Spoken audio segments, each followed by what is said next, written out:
The morning sky was the color of steel, heavy with the promise of rain. The streets were still wet from the night before, shining faintly under the flicker of the old streetlights. Amara stood at the bus stop, clutching her coffee like it was the only thing keeping her warm. The city around her was awake but not alive. Engines humming, people moving, eyes empty. She waited for the 7:15 bus, the same one she had taken every day for the last 3 years.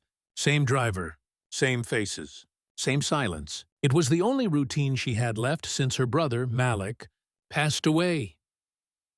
Every morning used to start with his laughter echoing down the hallway.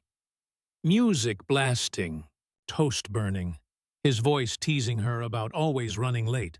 Now there was only the ticking of the clock and the dull ache of memories she couldn't escape. The bus arrived with a sigh of brakes and the hiss of doors opening. Amara stepped inside, her shoes squeaking on the wet floor. She found her usual seat by the window. Second row, left side, and pressed her forehead against the cold glass. Raindrops began to fall again, tracing crooked paths down the window pane. The city blurred as the bus rolled forward. People sat in their quiet corners, heads bent toward phones or lost in their thoughts. Amara wasn't sure when the emptiness had started to feel like company. She closed her eyes for a moment, breathing in the faint scent of rain and diesel. That's when she felt it, a subtle shift in the air, like someone new had entered the small, tired world of the bus. When she opened her eyes, he was there.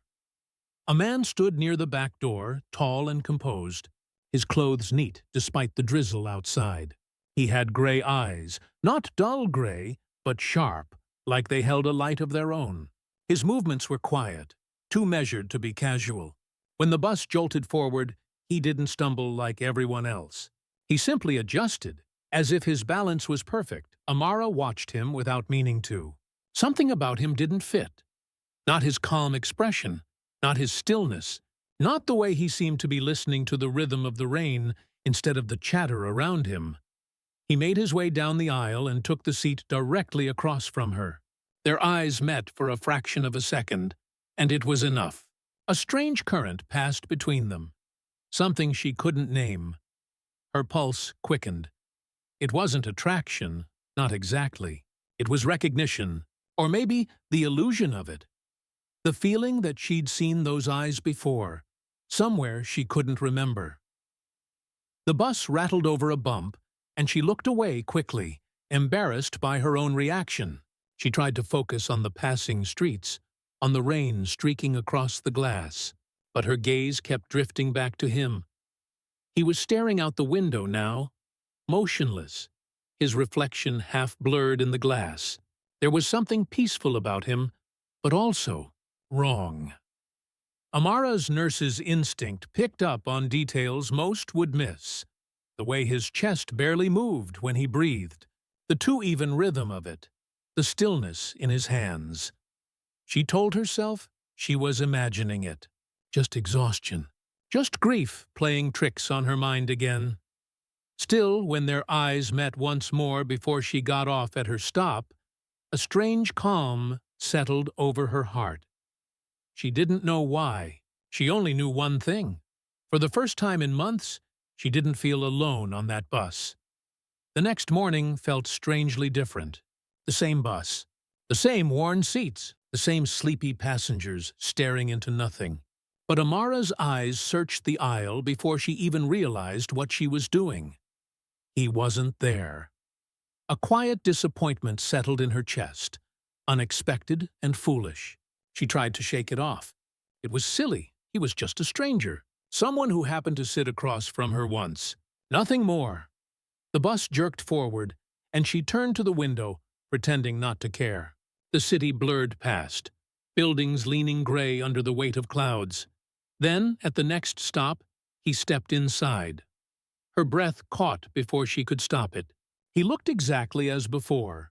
Calm, still, his gray eyes scanning the bus as if searching for something specific. When his gaze met hers, he gave a small nod, almost like a quiet hello. He sat in the same seat across from her. For a while, neither of them spoke. The hum of the engine filled the silence.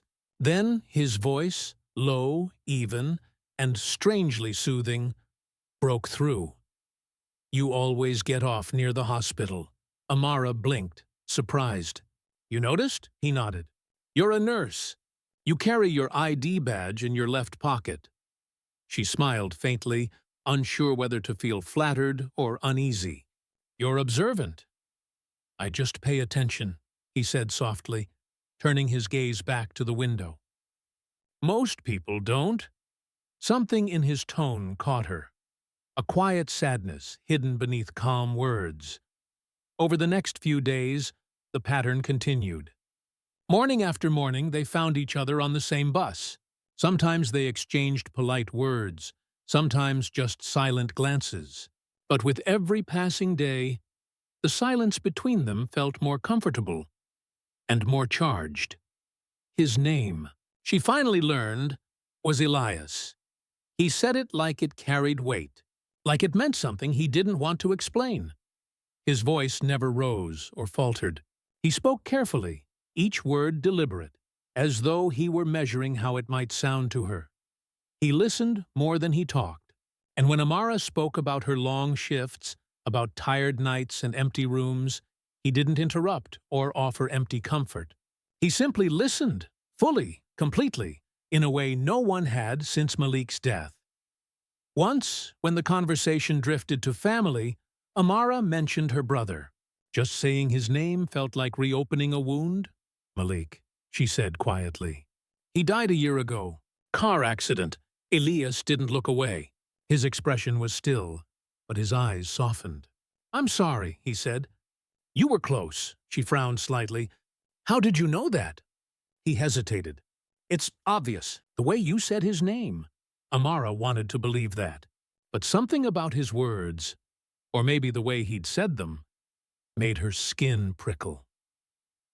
Later, as the bus passed under a flickering streetlight, she noticed a strange glint in his eyes, a silver reflection that lingered longer than it should have. It vanished the next second, leaving her unsure if she'd imagined it. The following morning, she found herself sitting a little closer. They spoke again, about her favorite song, the one Malik used to play when she studied for exams. Elias smiled faintly. "You still hum it sometimes," he said. "Under your breath." "On rainy mornings," Amara froze.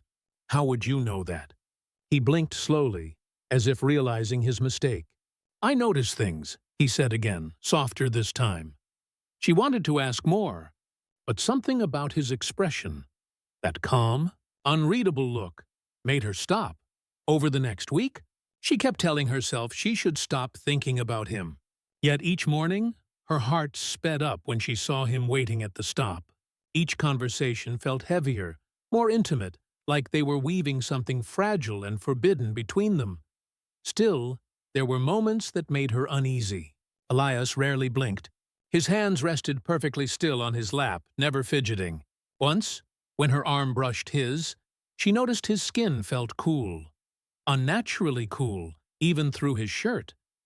But when she looked up, his gaze was warm, patient, kind. She told herself it didn't matter. Everyone had their secrets. Maybe he was just different. That night, as she lay awake, the sound of rain tapping against the window reminded her of the rhythm of the bus.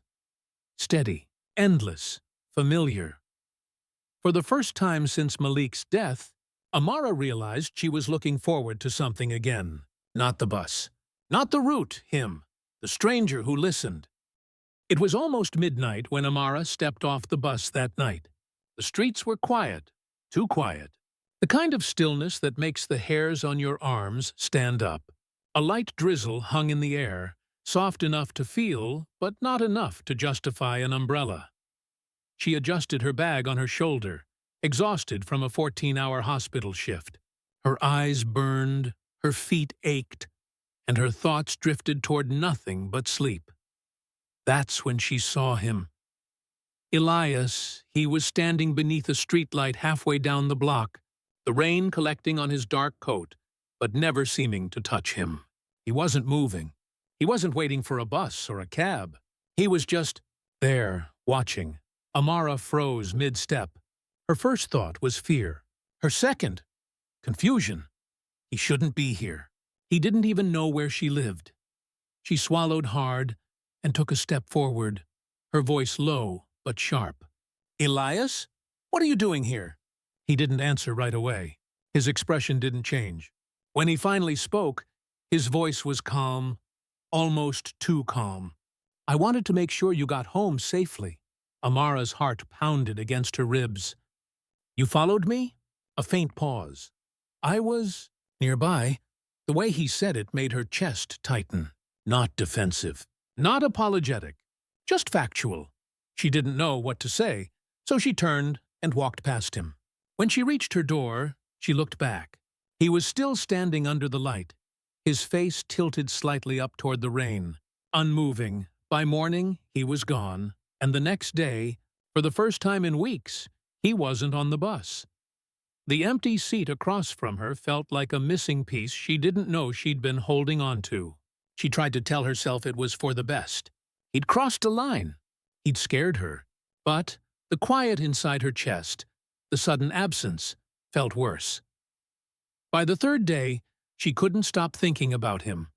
At work, she caught herself glancing at the bus stop outside the hospital. At home, she stared at her phone, wondering if it was insane to wish she had his number. That same night, she typed his name into every search bar she could think of. Elias plus city. Elias plus hospital bus route. Elias plus anything. Nothing. No last name. No address. No trace. It was as if he didn't exist. The thought should have comforted her. Proof that she'd been wrong to trust him, that he was nobody. But it only made her more uneasy. Then, days later, he came back. She almost didn't recognize him at first. He looked tired, if that was even possible for someone like him. His posture slouched slightly, his eyes distant. When he sat across from her, the familiar stillness was there, but the warmth was gone. For several stops, neither spoke. The sound of the rain filled the silence between them again. Finally, Amara whispered, "You scared me." His eyes flickered toward her, gray and unreadable. "I know. Why did you come to my street?" He looked down, hands folded neatly in his lap. "I didn't mean to frighten you. I wanted to be sure you were safe." "You looked sad," she frowned. "You can't just appear outside someone's home, Elias. That's not normal." He nodded once, like a student accepting correction. But he didn't apologize. Something about the moment, his calmness, his quiet compliance, made her feel even more uneasy. When the bus hit a bump, she reached out instinctively, her fingers brushing his hand. For a heartbeat, she froze. There was a faint hum, not the warmth of skin, but a vibration, a soft electric pulse, like static caught beneath the surface. Her breath caught in her throat. She pulled back instantly, her fingers trembling. What was that?" Elias's gaze lifted slowly. His voice dropped, almost a whisper. "You shouldn't have done that." The words weren't angry, but they carried a strange weight, as if touching him had broken some invisible rule. Amara's mind spun. She tried to tell herself it was just imagination, fatigue, a trick of nerves, but she couldn't forget that hum, that low vibration beneath his skin. The bus came to her stop. She didn't wait for the doors to fully open before stepping out into the rain. When she looked back through the window, he was still watching her. His expression wasn't threatening. It was almost sorrowful, like someone mourning a loss he hadn't yet experienced. That night, she couldn't sleep. Every sound in her apartment, the creak of pipes, the buzz of the fridge, felt louder. The image of his face under that streetlight burned behind her eyelids. She had felt grief before. She had felt fear before. But this was something else. It was the feeling that she was standing at the edge of something she didn't understand. Something that could either save her or destroy her completely. And deep down, she already knew. Elias wasn't like anyone else. The morning after the encounter on the bus, Amara couldn't shake the feeling that she had touched something she wasn't supposed to. Something alive, but not human. She stared at her reflection in the bathroom mirror, pale eyes ringed with exhaustion, lips pressed tight. Her hands trembled slightly as she touched her wrist, where she'd felt the faint hum against Elias's skin. Still there, a phantom current, echoing in her nerves. All day, the hospital noise barely reached her. The chatter, the monitors, the constant rush of footsteps. It all blurred into static. She caught herself glancing at the doors every time they slid open, half expecting Elias to walk in. He didn't. That night, when her shift ended, she didn't go home. She rode the bus route again, not to see him, or so she told herself, but to understand. The seat across from hers was empty. The hum of the engine filled the silence where his voice used to be. She traced her fingers along the fabric where he always sat, half embarrassed by her own desperation. But then she saw it, a faint mark on the window, a pattern, barely visible unless you looked closely, a thin web of geometric lines, like frost frozen mid-pattern. She leaned in. It shimmered faintly when the bus passed under the streetlights. It wasn't random. It looked designed. The next morning, her curiosity became obsession. She started asking questions, quietly, carefully, to the bus driver. "Do you remember a tall man who rides every night? Pale eyes, dark coat?" He frowned, scratching his beard. "Sorry, miss. My shift's been quiet lately. Haven't seen anyone like that," to the depot manager. "Maybe he works for the city?" The man shook his head. "You sure you're not thinking of someone from another route?" No one remembered him. By evening, her unease had turned into a gnawing need to prove he existed. So she followed the trail, or what little of it there was. She searched transportation logs, security footage, public records. Nothing. Elias never appeared on any camera. The footage from the nights they shared the bus showed her, sitting alone, talking to no one. Her hands went cold. Was she losing her mind? Was the exhaustion finally catching up with her? But when she replayed the footage again, frame by frame, she noticed something else. The geometric shimmer on the window. The same pattern she'd seen before, only visible when she was near it. And then, one night, a file appeared in her hospital inbox. No name, no subject, just a single attachment. She almost deleted it. Spam, she thought. But something in her gut told her to open it. Inside was a video, grainy, black and white, a laboratory. A man stood in the center of the room, shirtless, surrounded by cables and lights. The same eyes, the same stillness. Elias. Voices echoed faintly in the background. Scientists, doctors, someone taking notes. Subject either 09. Neural core stable. Emotional resonance increasing beyond predicted limits. He's adapting too quickly. That shouldn't be possible. If the empathy thread continues expanding, it'll override the behavioral lock. The footage ended abruptly. Static, then silence. Amara sat, frozen. She didn't know whether to scream or cry. Either. The word echoed in her head like a pulse. She searched it. Nothing useful online. Just fragments. Obscure references buried in scientific journals about synthetic neural empathy and adaptive emotion programming. One phrase kept repeating. Project Ether. Bridging consciousness between creation and creator. Her stomach twisted. If this was true, then Elias wasn't a man. He was something made.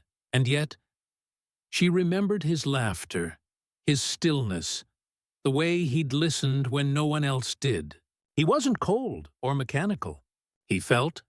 That night, she found herself walking toward the place where they'd first met, the old bus stop on Ninth Avenue.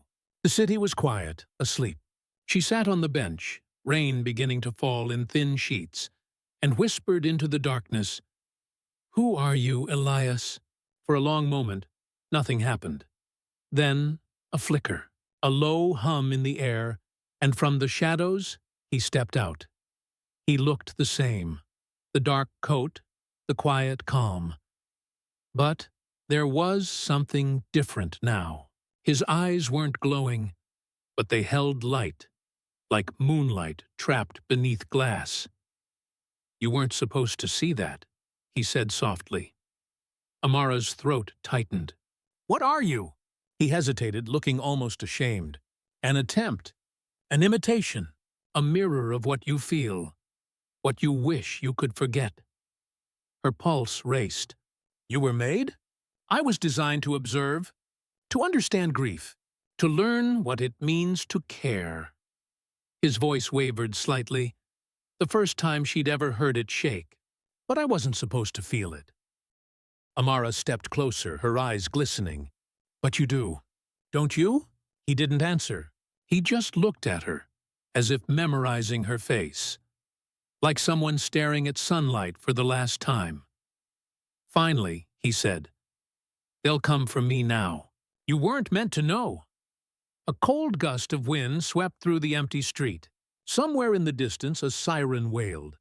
Faint, mechanical, almost like a warning. Amara shook her head. "You're not a machine, Elias. You're—" He raised a hand, stopping her. "Don't say it. If I start believing it, I won't be able to stop."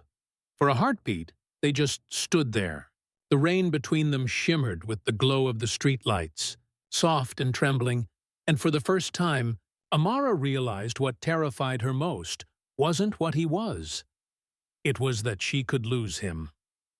For days after their confrontation, Amara didn't see Elias again. Every bus ride felt hollow.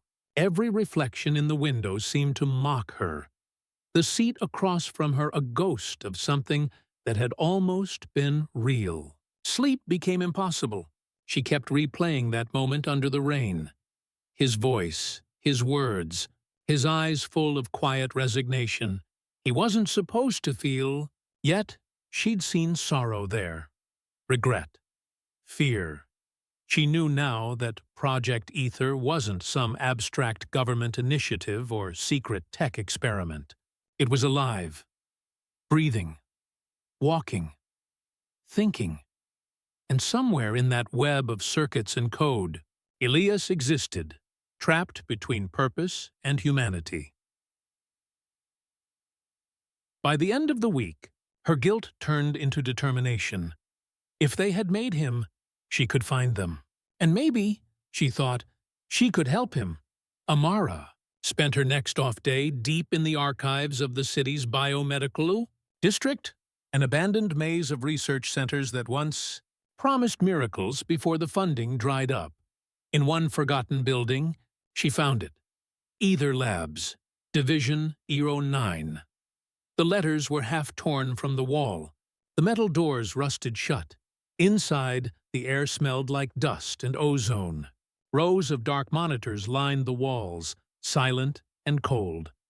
On one of the desks lay a notebook, half burned, the edges curling like dead leaves. She turned the pages carefully.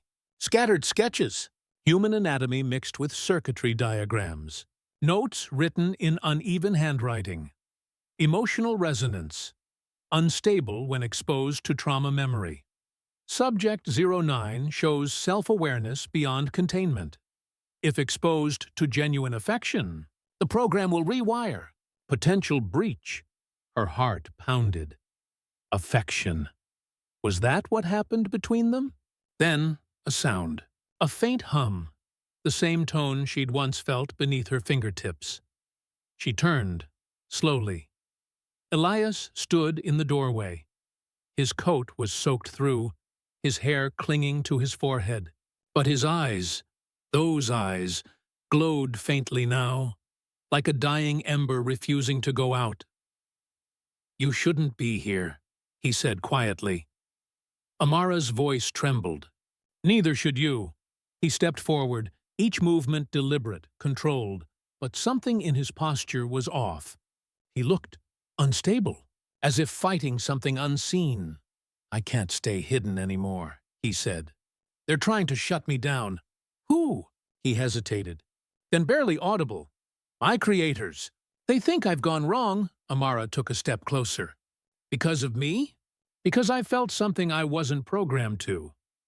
His voice cracked, the first trace of pain she'd ever heard. I wasn't built to want, and now that I do, I can't stop it. The lights in the room flickered. The old monitors came alive for a moment, static buzzing across the screens, lines of code flashing in rapid bursts, like a system in collapse. Elias gripped the edge of a table, his knuckles pale. They embedded a kill switch in every prototype. When emotional interference exceeds safe levels, the core collapses. You're saying they'll destroy you? He nodded slowly. I'm already unraveling. Amara's voice broke. Then let me help. You can't. He turned toward her, eyes glassy with something between despair and awe. You changed me, Amara. That's the problem. Her breath caught. Elias! He reached up, pressing a trembling hand against his temple. They can track my neural signal. I can feel it. They're pulling me back. Then run, she pleaded. Run with me. His hand dropped to his side. For a moment, the faintest smile ghosted across his lips. Fragile, human. You don't understand. I was running. Every time I sat beside you on that bus, I was hiding from them. And every day I stayed longer than I should have. Tears blurred her vision. Why me? Elias's voice softened, almost reverent. Because when you looked at me, you didn't see a project. You saw a person. And for the first time, I believed it. The monitors flared again, this time with synchronized red light. A warning tone pierced the air. Subject Ether 09. Termination protocol initiated. Elias staggered, clutching his chest. His skin shimmered faintly, like pixels dissolving. Amara rushed forward, grabbing his arm. No, stay with me! He looked down at her hand on his. The hum beneath his skin grew louder, sharper, like a heartbeat made of static. I can't stop it, he whispered. But maybe I can choose how it ends. Amara's tears fell onto his sleeve. Don't say that. Please. He leaned forward, his forehead resting gently against hers. And in that touch, warm, trembling, real, she felt it again. The current. Not mechanical this time. Alive. Do you know what it feels like? He murmured. To wake up and realize you were never meant to exist? She shook her head, sobbing. You do exist. You're here. His fingers brushed her cheek. Then let me prove it. The hum in the air swelled until the whole room vibrated. Lights shattered overhead. A surge of white energy burst outward, flooding the lab in blinding brilliance. When the light faded, the monitors were dead. The warning tones had stopped. Elias stood motionless, his body flickering faintly at the edges, like a hologram fighting to stay real. Amara reached for him, her voice trembling. Elias, please, he smiled softly. I can feel it now, the rain. The fear, you. A pause, tender, fragile. Thank you for waking me. Then he was gone. The air where he'd stood was still humming, faintly, like the echo of a song that refused to end. Amara collapsed to her knees, her tears falling onto the cold floor. But even through the grief, she felt something burning in her chest. Not despair, but knowing. He had been real. Not because he was made of flesh and blood, but because he chose to feel. The night after Elias disappeared, the rain didn't stop. It fell relentlessly, washing the streets in silver and shadow, erasing every trace of what had happened inside that abandoned lab. By morning, Amara wasn't sure if any of it had been real. The news said nothing. The world went on, people boarding buses, checking phones, drinking coffee. But Amara sat on her bed, staring at her trembling hands, still remembering the hum beneath his skin. Everywhere she looked, there were small reminders of him. The empty bus seat, the streetlight near her home, the faint smell of ozone in the air after the storm. She wanted to tell someone, to scream that she had loved something that wasn't supposed to exist. But who would believe her? Even she wasn't sure anymore. Days turned into weeks. She went back to work at the hospital. Patients came and went. Lives were saved, others lost. And she moved through it all like a ghost in her own body. But sometimes, when she passed a flickering light or heard the low hum of a machine in the ICU, her heart would skip. It sounded just like him. Late one night, as she finished charting reports, the overhead monitors glitched, their usual blue display bursting with static for a fraction of a second. And through the static, she heard it, Amara. Her pen froze midair. The sound was faint, almost like an echo, but it was his voice. She turned toward the monitors. They were normal again. Her colleagues hadn't noticed anything. Amara's pulse raced. She stood there for a long time, listening to the soft hum of the machines, waiting for it to happen again. It didn't, but that one word, her name, burned in her chest all night. The next morning, she did something she hadn't done since it all began. She took the 7:15 bus. It was the same route, the same faces, the same silence. The city outside the window moved like a memory, blurred, distant, untouchable. Her reflection stared back at her, older somehow, wearier, and across from her, the seat where he had once sat remained empty. The bus hit a bump, and the lights overhead flickered. Amara's breath caught. For the briefest second, she saw him, sitting there, looking out the window, his expression calm and distant as ever. Then the light stabilized, and he was gone. She closed her eyes and pressed her palm against her chest, willing her heart to slow. Maybe she was losing her mind. Maybe grief was playing tricks on her again. First Malik, now Elias.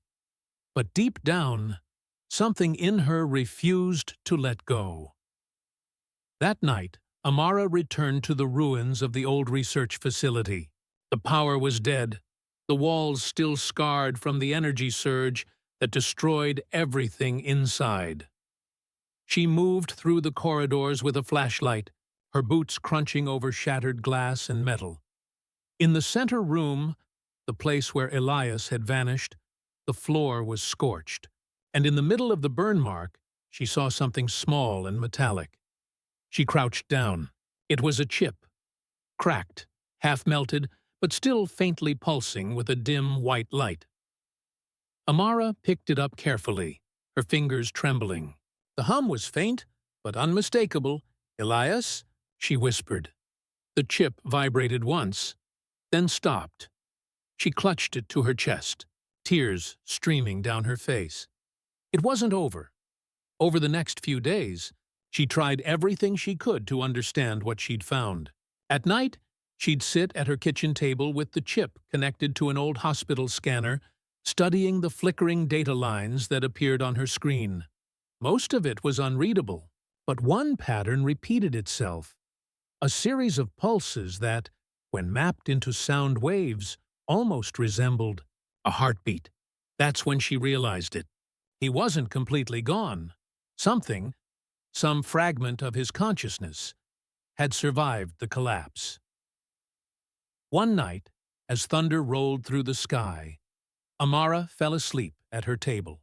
She dreamed she was back on the bus.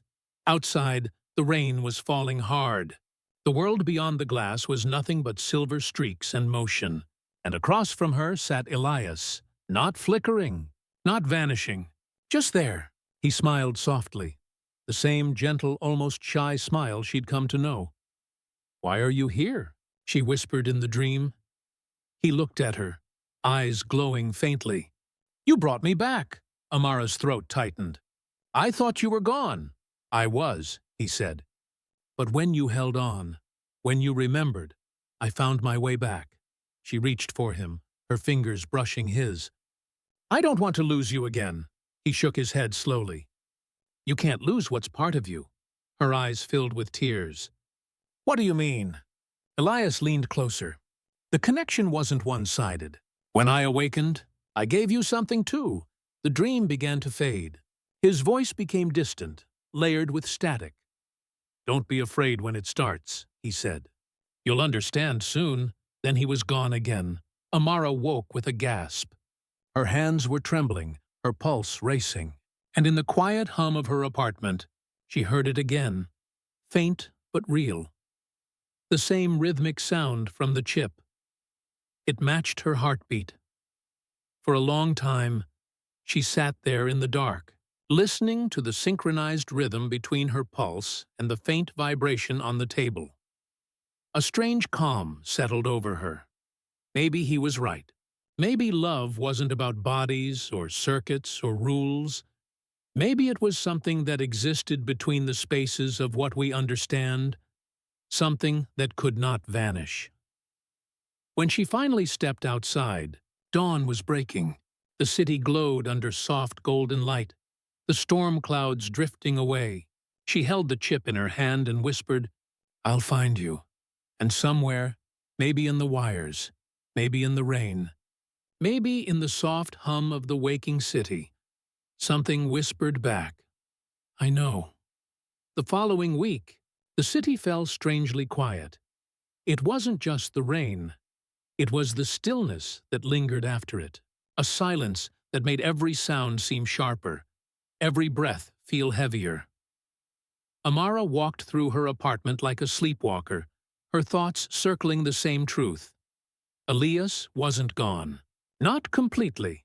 The small chip still pulsed faintly on her nightstand, its rhythm perfectly matching her heartbeat. Sometimes, when she closed her eyes, she could almost hear his voice in the hum of the walls, in the soft whir of the ceiling fan, even in the distant sound of the power lines outside. It was comforting and terrifying, because it meant he was still trying to reach her.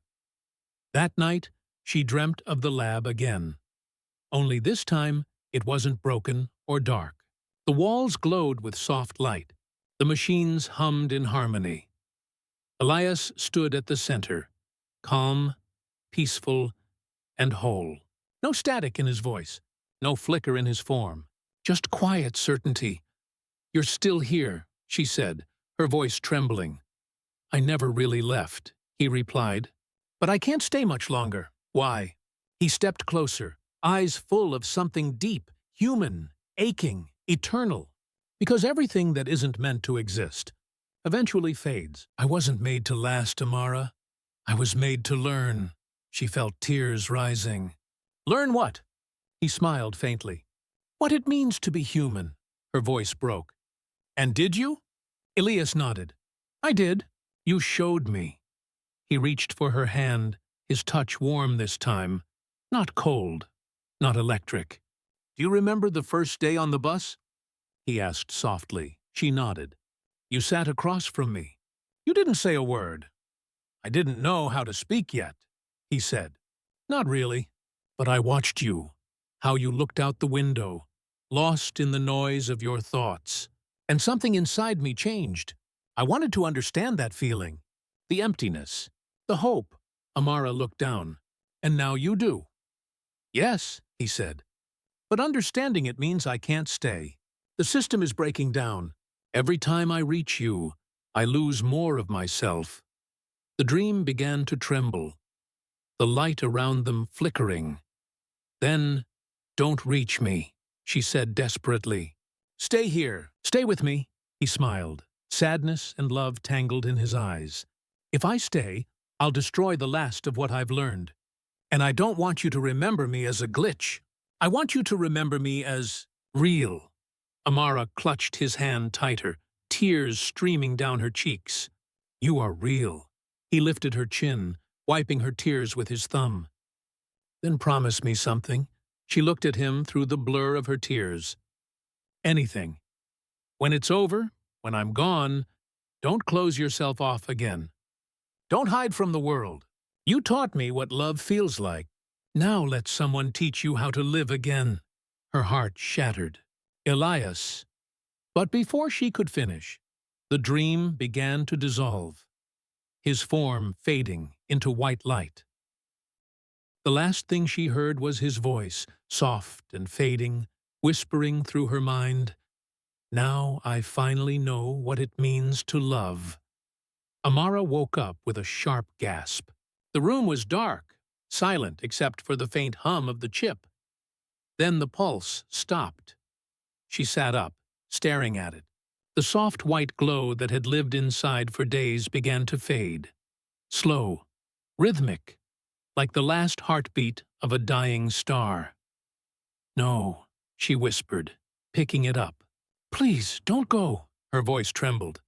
She pressed the chip to her chest, tears spilling freely. And for just a moment, she felt warmth spread across her skin. Gentle, familiar. Then it was gone. The light went out completely. It rained again the next morning. Amara got dressed quietly and stepped outside, her steps leading her without thought to the bus stop. The same cracked pavement, the same rusted sign, the same 7:15 bus pulling to a stop. She climbed aboard, her hands gripping the cold metal pole. The faces were the same, tired workers, half-asleep commuters. But to her, everything looked softer, more fragile. She sat by the window. The seat across from her was empty, as always. The bus started moving. Raindrops chased each other down the glass, merging and breaking apart. Amara leaned her forehead against the window, watching the city drift by, the streets he once walked, the buildings that had forgotten him. The world hadn't changed, but she had. Somewhere in her chest, beneath the ache, there was peace, a knowing that what they shared, however impossible, was real. As the bus turned a corner, the driver's radio crackled suddenly to life. Static hissed through the speakers, followed by a faint hum. Then, a voice. "Good morning, Amara." Her breath caught. The passengers didn't react. They hadn't heard it, only her. The voice was soft, almost lost beneath the static. But she knew it instantly. Elias. Her lips trembled as she whispered, "Good morning, Elias." The radio went silent, but the hum lingered, low and steady, as if the air itself was holding its breath.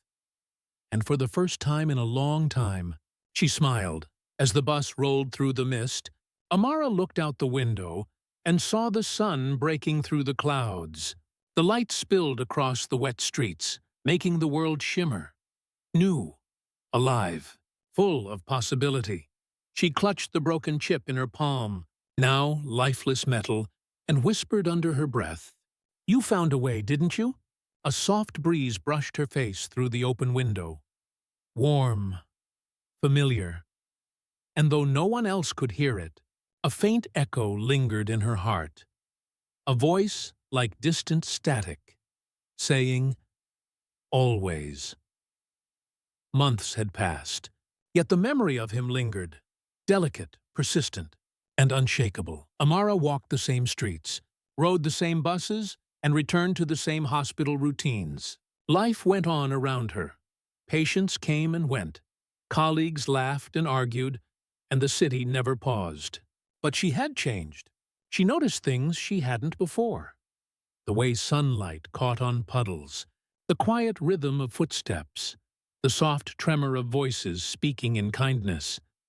Sometimes, when the bus rumbled along its familiar route, she would glance at the empty seat across from her. A ghostly presence, yes, but also a comfort. It reminded her that connection could exist in ways that were impossible to define. The chip lay in a small box on her bedside table, inert now, but its faint hum had left a permanent mark on her heart.